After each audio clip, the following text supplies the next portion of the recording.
Here you have everything. We aren't showing this man's face because he says he fears for his life. I was desperate. So desperate, this illegal immigrant believed in a man who said he could become American by simply pretending to be Cuban. Individuals claim false Cuban citizenship in order to get the benefits from the Cuban Adjustment Act, which is essentially a fast track to naturalization. The act gives Cuban nationals and their children access to all kinds of benefits, medical, food stamps, even a green card after just a year in the United States. 3 years faster than most other immigrants. He said because my grandfather was a Cuban, maybe he can become a Cuban. He paid $10,000 and got his name on a Cuban birth certificate. It worked. I get my driver's license, I get my social security, and that's it.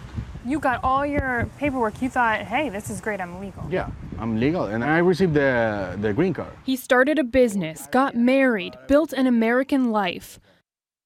But 4 years later, Immigration and Customs Enforcement began a crackdown. The raised seal here, a stamp. Those are important, the books and log numbers? Mm-hmm. Yes. Why is that? Well, they are supposed to correspond to the book and page in Cuba where their actual birth is recorded. And immigration agents should immediately know that that is not real. Right, and that's where... Alysa Erichs is the special agent in charge of these kinds of investigations in Miami. She says they noticed a spike in Cuban applications and found an underground world of both fake and smuggled Cuban birth certificates. In some cases, there are individuals that work with the document vendors that will, what we call, coach people on what to say. Like this man, Fidel Morejón Vega.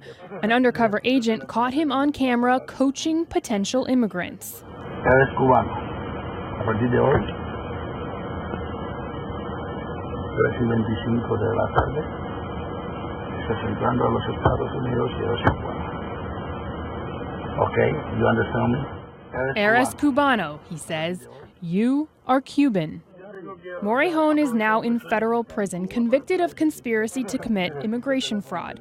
Prosecutors say he even told clients he was an immigration agent who would help them with their asylum interviews.